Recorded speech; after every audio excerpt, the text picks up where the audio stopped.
오늘 본문은 사도행전의 기록에서 사도들이 아니라 평신도로서의 삶의 모습에 그 평신도의 활약을 최초로 기록을 하고 있는 장면입니다. 스데반의 이야기인데요. 우리가 알듯이 지난주에 우리가 말씀 보았듯이 그 초대교회에 여러 가지 일들이 많아지니까 직분자들을 세웠잖아요. 그 7명의 직분자들이 세워진 가운데 한 사람인 스데반의 이야기입니다. 스데반은 우리가 알다시피 초대교회의 최초의 순교당한 자입니다. 죽임을 당한 자입니다. 그런 스데반의 순교 이후에 초대교회는 양상이 달라지는데 유대인만의 복음이 이제 전 세계의 복음으로 전해지기 시작합니다. 그래서 이 스데반이라는 인물이 가지고 있는 삶의 상징성이 우리에게 굉장히 중요합니다. 그래서 오늘 스데반의 삶을 좀 살펴보려고 합니다. 스데반이 어떤 사람인가 하면요, 한번 따라합시다. 잘 믿은 사람. 한 번 더. 잘 믿은 사람. 예, 여러분들도 예수 잘 믿는 사람이시죠? 예, 스데반도 예수를 잘 믿은 사람입니다. 스데반은 예루살렘 교회의 이 성도들 그리고 지도자들인 사도들에게 그 믿음을 인정받은 인물입니다. 스데반을 수식하는 말에 그 말들이 잘 나타나는데요. 3절에 보면은 성령과 지혜가 충만하여 칭찬받는 사람, 스데반이 성령과 지혜가 뛰어나고 사람들에게 칭찬받았다 그래요. 5절에는 믿음과 성령이 충만한 사람이라 그러고요. 10절에는 스데반이 지혜와 성령으로 말했다. 그의 언변이 성령과 지혜가 충만한 사람. 그리고 오늘 본문 마지막 절 15절에 그 얼굴이 천사의 얼굴과 같았다. 여러분 예수 잘 믿으면 얼굴이 천사같이 될 줄로 믿으시기 바랍니다. 네, 얼굴에서 그 믿음이 드러난다는 겁니다. 스데반은요 헬라파 유대인입니다. 다시 말해서 정통적인 예루살렘에 거주하던 히브리파 유대인이 아니라 외지에서 교포였다는 거죠. 외국에 살던 헬라파 유대인이었는데 예수를 믿었다는 겁니다. 그 말은 사도들처럼 예수님과 동행하면서 또는 예수님이 3년 동안 공생애 사역을 할 때 예루살렘, 유대, 갈릴리 지역에 있었던 유대인으로서 예수님의 행적을 보고 경험했던 제자가 아니라 예수님이 죽으시고 난 다음에 예루살렘 교회가 생기고 성령이 충만한 사도들이 전한 복음을 듣고 예수를 믿고 예루살렘 교회로 들어온 입교인이라는 거죠. 그러면 지금 예루살렘 교회가 시작된 지가 불과 몇 달이 안 되는 상황입니다. 그래서 우리가 2장, 3장, 4장을 통해 봤을 때 매일 3,000명씩, 5,000명씩 셀 수 없는 무리가 교회로 몰려들었으니까 예루살렘 교회는 최소 10,000명이 넘는 데 있습니다. 그런 가운데 일꾼들을 세웠는데 헬라파 유대인들 7명을 왜 세운지 지난주 우리가 말씀을 통해서 보았지 않습니까? 그 중에 한 사람입니다. 그 말은 이 스데반이 예루살렘 교회로 치면은 새신자입니다. 불과 우리 교회 온 지 몇 달 안 된, 이제 예수 믿고 들어온 지 몇 달 안 된 새신자이고 초신자라는 겁니다. 그런데 그렇게 들어오자마자 사도들로부터 가르침을 받았습니다. 예수 그리스도를 믿는다는 것이 어떤 삶인지 그 말씀을 통해서 잘 배웠습니다. 그리고 또 하나 우리가 4장 24절 이하의 초대교회 성도들의 모습이 나오잖아요. 날마다 뭘 했겠습니까? 성전에 모이기를 있었다. 모여서 뭐 했을까요? 밥 먹었다 그래요. 밥 먹었다 그럽니다. 그리고 함께 기도했다 그럽니다. 그러고 나서 복음을 전했다는 겁니다. 뭡니까? 성도의 교제입니다. 사도들로부터 말씀과 신앙의 훈련을 잘 받았는데 교육받고 훈련받은 것을 성도들과 교제하면서 그것을 어떻게 실습을 했다라고 할 수 있죠. 배운 것을 경험하는 것, 배운 것을 내 삶 가운데 일상화시키는 것이 성도의 교제라는 겁니다. 우리의 믿음이 자라는 것은 좋은 강사에게 좋은 말씀을 배운다고 우리의 믿음이 순식간에 자라지 않습니다. 중요한 것은 하나님의 말씀을 배웠을 때 그 말씀대로 순종하는 삶, 그 말씀대로 행동하는 삶. 그래서 성도의 교제가 중요한 이유인 겁니다. 성도들을 만나서 나와 같은 복음을 갖고 나와 같은 믿음을 가지고 있는데 믿음의 양식이 좀 달라요. 이분은 성격이 괄괄하고 외향적이라서 사람들이 잘 어울리는 반면에 이분은 내성적이고 조용해서 조용히 기도하면서 조용히 복음을 전하는 다른 거예요. 그러나 복음의 핵심은 같은 겁니다. 근데 내성적인 사람이, 외향적인 사람이 신앙생활, 활동적인 사람이 신앙생활을 보면서 자기도 배우는 게 있죠.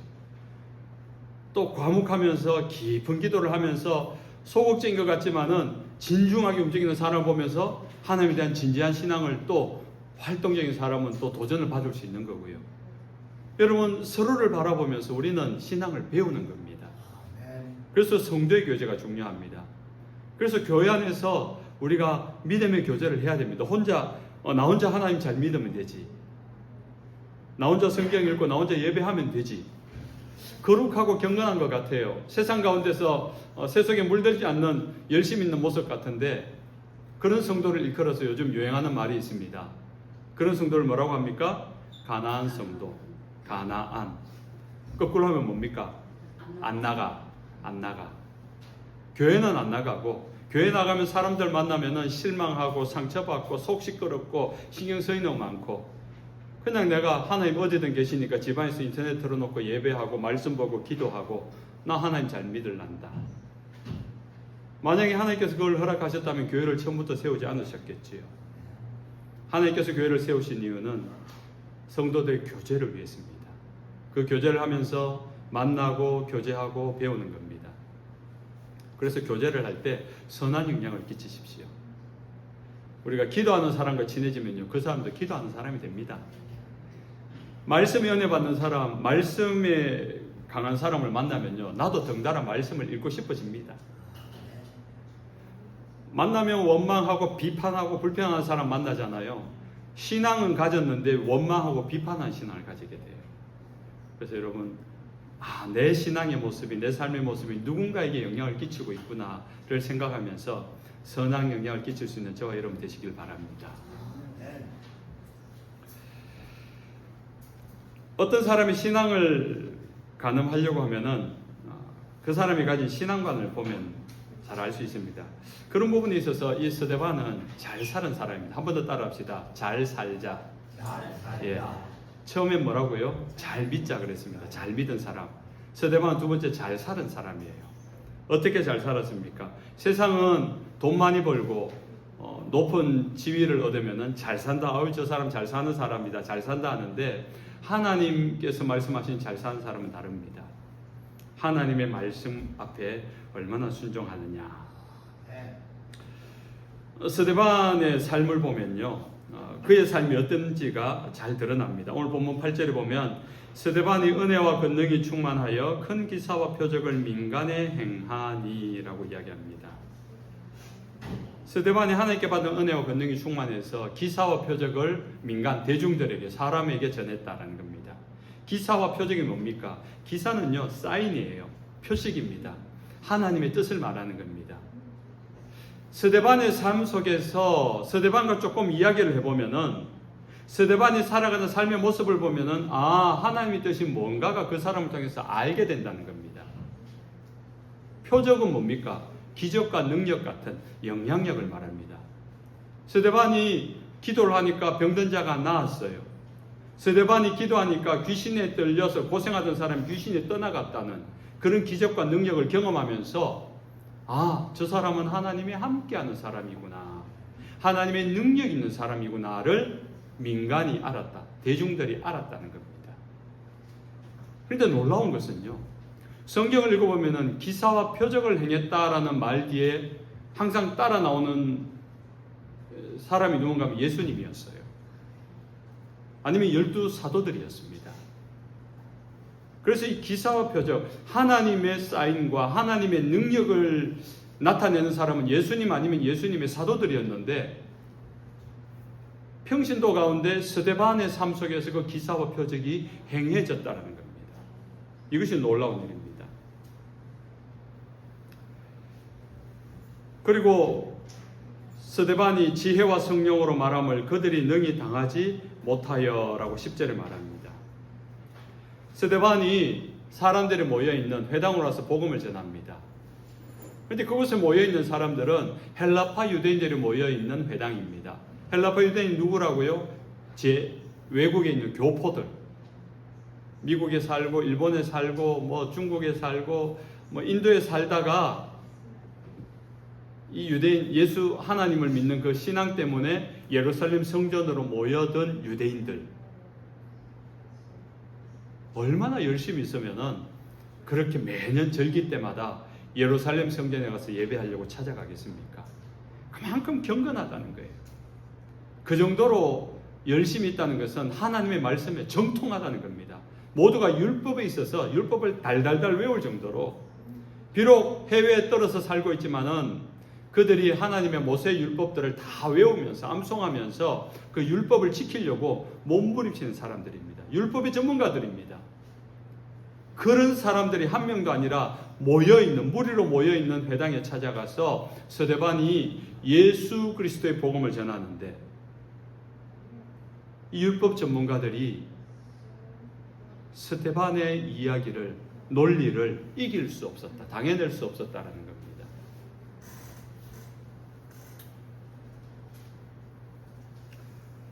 그만큼 스데반이 전하는 복음은 논리적이었고 강력했습니다. 그럴 수 있었던 이유는 스데반이 뭘 이야기했습니까? 사도들에게 배운 대로, 가르침을 받은 대로, 가르침 받은 말씀을 전한 거예요. 여러분, 우리가 말씀을 배우고 훈련받는 것이 중요한 이유인 겁니다. 열심은 있어서 교회는 열심히 다니는데 말씀을 배우지 않고 하나님 뜻을 우리가 익숙하지 않으면요, 우리는 세상의 논리와 맞섰을 때 할 말이 없어지게 됩니다. 그리고 스데반은 그 복음을 전할 때에 성령이 충만하여 지혜와 근능으로 전했다라고 합니다. 그냥 하나님께 받은 말씀을 녹음기 틀어놓듯이 전한 것이 아니라 그가 전하는 말이 성령이 충만해서. 성령은 어떤 분입니까? 성령은 우리가 무엇을 말해야 될지를 가르쳐 주는 분이래요. 요한복음 14장 26절에 우리에게 오신 보혜사 성령은 주님이 우리에게 가르쳐 주신 그 말씀을 생각나게 하고 또 새롭게 깨닫게 하시는, 가르치는 영이라 하시거든요. 지혜가 거기서 나오는 겁니다. 세상에 똑똑한 사람은요, 공부를 하면 잘해요. 이런 거 한번 보면은 한번 딱 읽으면 외워지는 사람이 있더라고요. 그 정말 똑똑한 사람이에요. 근데 지혜는 그것과 다른 겁니다. 똑똑한 사람은 딱 보고 기억된 것을 가지고 녹음기처럼 말할 수 있는, 그런 사람이 시험 치면 뭐 점수 만점 다 나오겠죠. 그러나 지혜라는 것은요, 외운다고 알 수 있는 것이 아니에요. 예상 밖의 문제들을 만났을 때 그것을 말할 수 있는 사람, 그게 지혜입니다. 그 지혜는 어디서 오는 것일까요? 하나님으로부터 오는 겁니다. 성령으로부터 오는 겁니다. 우리가 성령이 충만하면 지혜가 생기는 겁니다. 하나님의 지혜를 가졌다는 것은 성령이 그 안에 있다는 이야기인 것입니다. 스데반은 하나님의 배운 말씀대로 살았습니다. 그리고 늘 성령이 자기 안에 내주하셔서 성령께서 감동하시고 성령께서 생각나게 하시고 성령께서 말씀하신 대로 말했는데, 그것이 전문 율법학자들, 대학과 박사학위를 가졌던 그런 지식을 가진 자들을 무색하게 만들 정도로, 그들이 오히려 당해낼 수 없을 정도의 지혜와 권세와 능력을 가졌던 것입니다. 자, 세 번째 따라합시다. 잘 죽은 사람. 따라하기 싫지요. 이거는 잘 죽는다 그러니까 아무리 잘 죽어도 죽는 건 싫지 않습니까? 그런데 스데반은 잘 죽은 사람입니다. 그 사람은 잘 죽었다가 아니고 잘 죽은 사람입니다. 그의 죽음이 정말로 아름답고 영광스럽다는 겁니다. 스데반이 전한 복음을 듣고 사람들이 반발하면서 논쟁했습니다. 얼마나 그 스데반을 이기고 싶었겠습니까? 그러나 결론은 패배했습니다. 패배했지만 말로서 이길 수 없고 논리로 이길 수 없는 그 사실이 너무 억울한 거예요. 그래서 이 사람들이 어떻게 합니까? 가만둘 수 없는 겁니다. 어떻게 우리가 저 스데반에게 질 수 있느냐? 우리가 율법학자가 몇 명인데 이 스데반을 좀 없애버리자, 복수하자, 그런 생각을 가지게 됩니다. 그래서 스데반에게 패배한 사람들은 분한 마음에 거짓 증인까지 매수합니다. 하면 안 될 짓을 하는 거죠. 그리고 주위에 있는 사람들, 또 공권력을 가진 사람들을 충동해가지고 스데반을 공격합니다. 12절과 13절 보면 백성과 장로와 서기관들을 충동시켜 와서 잡아가지고 공회에 이르러 거짓 증인들을 세우니, 온갖 불법이 난무하고 있습니다.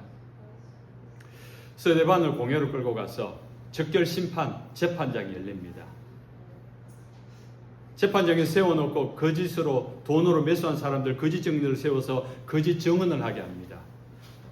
스데반을 향하여서 온갖 거짓말들을 증언하게 해서 결국 재판에서 불법 재판하게 하는 겁니다. 이 재판이 어떤 재판장입니까? 예수님을 십자가에 못 박아 죽이게 만든 재판장입니다.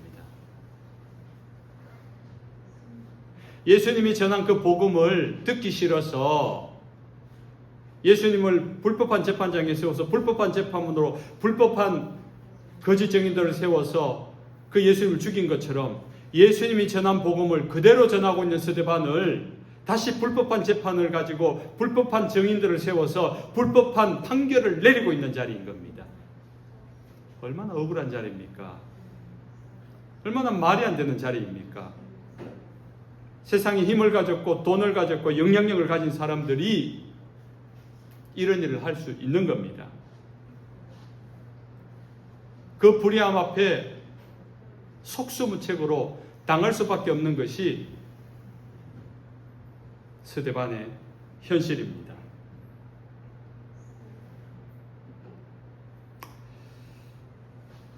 이 재판의 목적이 스데반의 죽음이라는 것을 그곳에 모인 사람들은 다 압니다.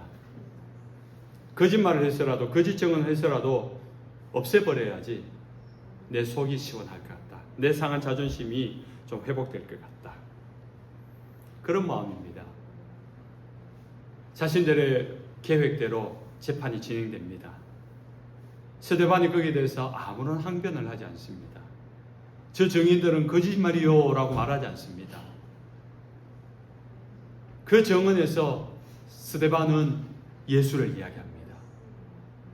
회당에서 그들에게 전했던 그 복음을 그 재판정에 모여있는 사람, 자기를 죽이려고 몰려든 사람 앞에 자신이 살아나려고 자신을 항명하고 위증입니다라고 말하지 않고 변호하지 않고 죽음을 앞둔 자리에서 예수의 복음을 전합니다. 그리고 그 죽음을 받아들입니다. 그런데 그 죽음을 바라보던 사람들이 당황하는 일이 발생합니다. 15절이죠.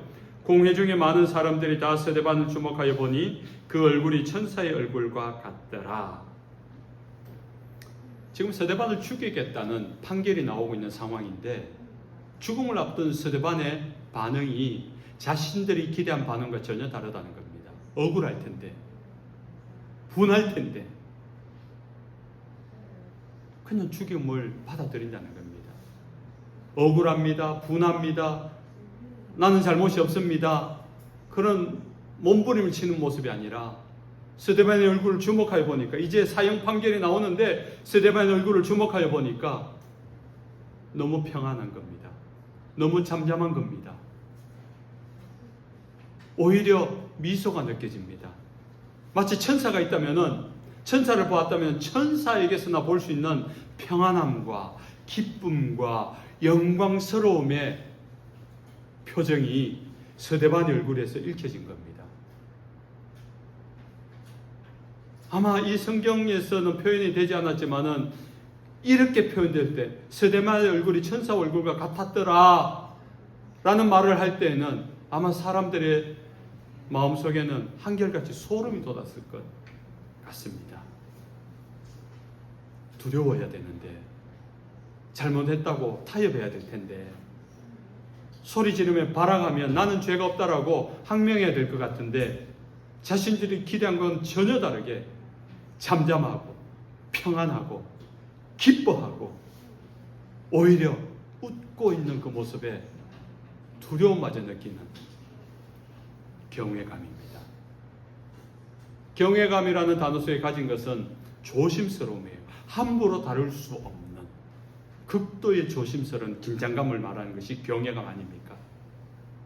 우리가 하나님 앞에 가는 순간 우리는 하나님 얼굴 한번 봤으면 좋겠어요. 그렇게 기도하는데 하나님 보는 순간 우리는 얼어붙을 겁니다.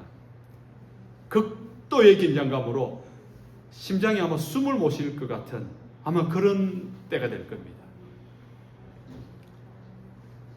그 속에서 주님의 거룩함을 보는 순간 우리도 몰랐던 우리 속에 죄악이 막 다 드러나서 마치 벌거벗겨진 것처럼 그 순간 우리는 하나님 앞에 얼어붙을 겁니다. 그때 그 하나님이 내가 너의 죄를 사하노라, 내가 너를 용서한다, 내가 너를 사랑한다, 그 말 듣는 순간 그때부터 심장이 다시 뛰기 시작하겠습니까? 그러면서 그 좋으신 주님 앞에 우리가 기쁨이 다시 시작되지 않겠습니까? 지금 스데반을 통하여서 하나님의 영광이 드러나고 있는 겁니다. 죽음 앞에서 하나님의 영광스러움이 드러나고 있는 겁니다. 스데반은 죽음이 두렵지 않은 겁니다. 이런 죽음을 맞이한 사람이 성경에 또 한 사람이 있습니다. 세례 요한. 하나님 나라를 선포하고 헤로드 왕의 죄를 지적을 하면서 결국은 죽임을 당하는데, 목배임을 당하는데 그 죽음에 아랑곳하지 않지 않습니까? 하나님의 영광을 아는 겁니다. 죽음이 끝이 아니라는 것을 아는 겁니다. 그 죽음 이후에 더 영광스러움이 있다는 걸 알기 때문에 그 죽음이 그를 위축되게 하지 못하는 겁니다.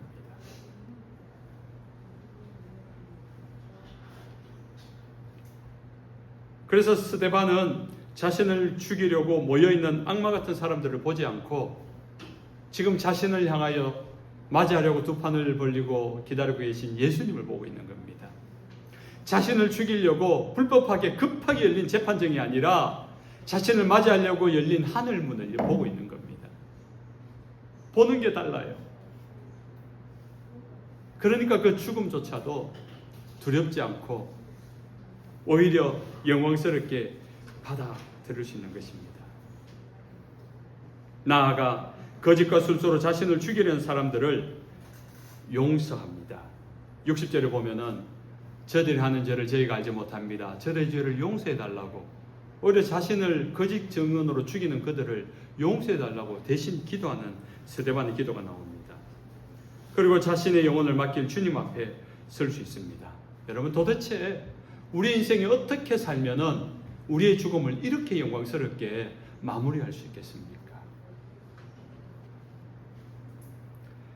스데반은 하나님을 잘 믿었습니다.